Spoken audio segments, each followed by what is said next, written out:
जय श्री कृष्णा दोस्तों।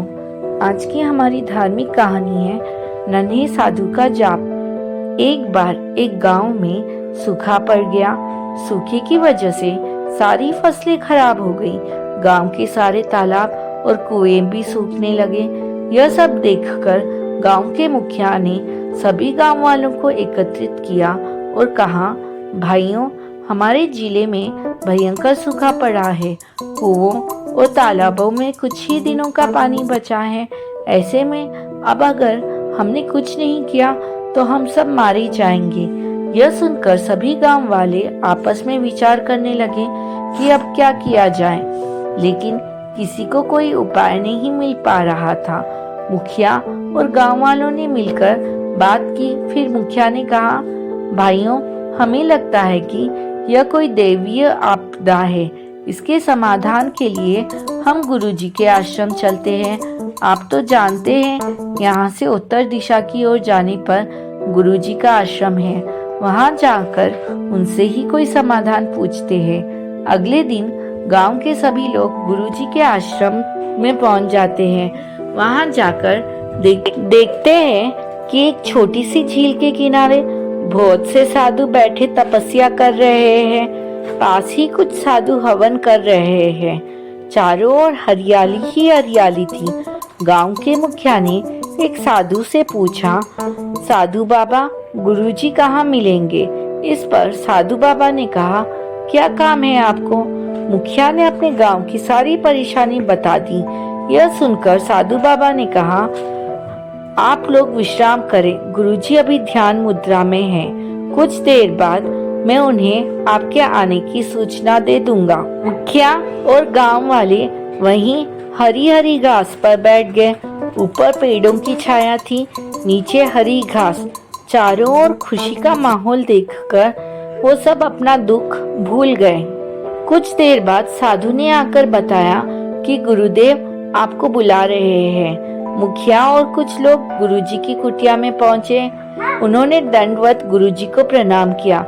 गुरुजी ने कहा, बताइए क्या कष्ट है?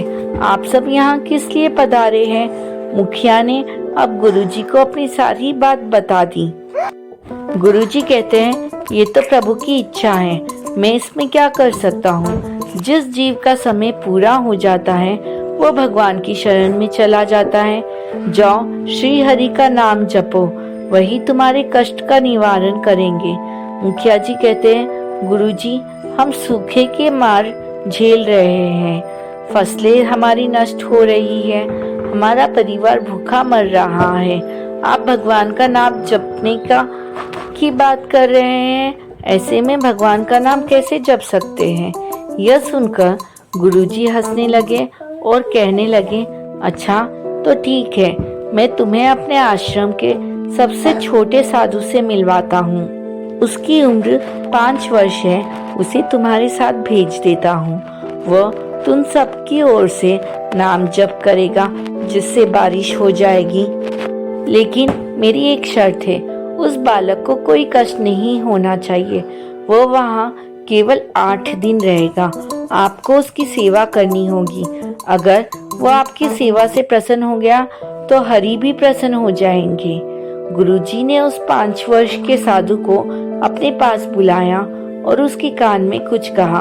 वो बालक साधु हंसते हंसते गांव वालों के साथ चल दिया। गांव में जाकर उसने एक पीपल के पेड़ के नीचे अपना आसन जमा लिया और हरि नाम का जाप शुरू कर दिया। सभी गांव वाले उसके लिए तरह तरह के फल, मिठाइयाँ, दूध, दही लेकर उसके पास पहुँचने लगते हैं। कोई अपने घर से दरी, चादर लेकर पहुँचता है, लेकिन वो छोटा साधु केवल हरि का नाम जाप करता रहता है। गांव वाले उससे बहुत अनुनय विनय करते हैं, लेकिन वह किसी की नहीं सुनता। एक दिन बीत जाता है। अब मुखिया और गांव वालों को चिंता होने लगती है, क्योंकि उन्होंने उस बालक का ध्यान रखने के लिए कहा था और यह बालक ना तो कुछ खा रहा है और ना कुछ पी रहा है। गांव में बातें बनने लगी।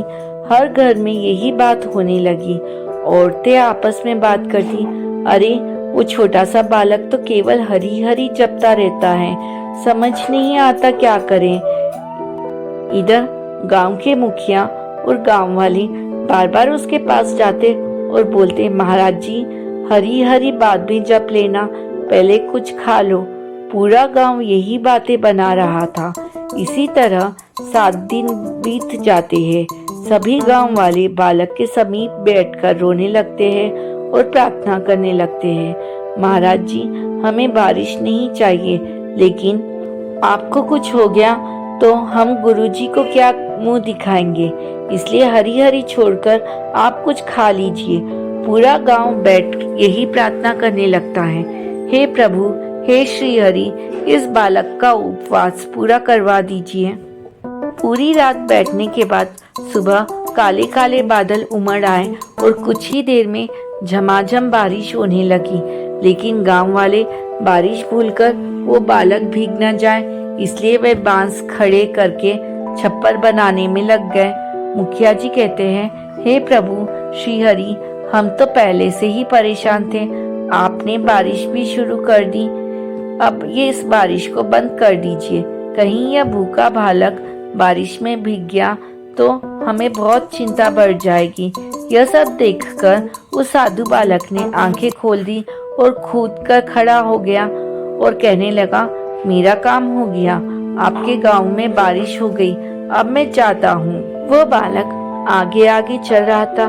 पूरा गांव उसके पीछे पीछे आश्रम तक पहुँच गया। गुरुजी ने कहा, मुखिया जी, आपकी परेशानी खत्म हो गई, अब क्यों आए हो?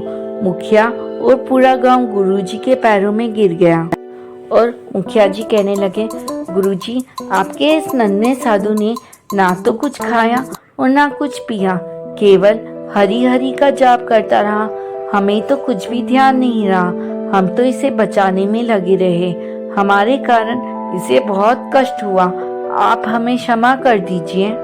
इस पर गुरुजी कहते हैं, इस बालक को मैंने ही उपवास करने के लिए कहा था, ये तो कई महीनों का उपवास रख सकता है, यहाँ तो केवल 8 दिन ही हुए थे।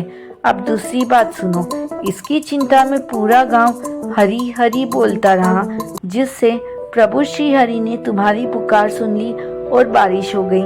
चाहे तुम इसे बचाने के लिए ही सही, लेकिन खुद भूखे प्यासे रहकर इसकी चिंता में मुंह से हरी हरी बोलते रहे, इससे तुम्हारे सारे पाप नष्ट हो गए।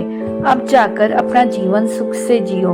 मुखिया जी कहते हैं, गुरुजी, जो बात आप हमें समझाना चाह रहे थे कि हरि नाम का जाप करो, वो इस तरह से समझाई कि हमें बारिश भी बुरी लगने लगी। अब यह पूरा गांव श्री हरि नाम का जाप करता रहेगा। जिस पेड़ के नीचे बैठकर हमारे नन्हे से साधु ने जप किया है, वहाँ श्री हरि का एक मंदिर बनाया जाएगा। गुरुजी से आशीर्वाद लेकर सभी गांव वाले वापस आकर श्री हरि का नाम जपते हुए जीवन बिताने लगेगी। जय श्री कृष्णा। राधे राधे।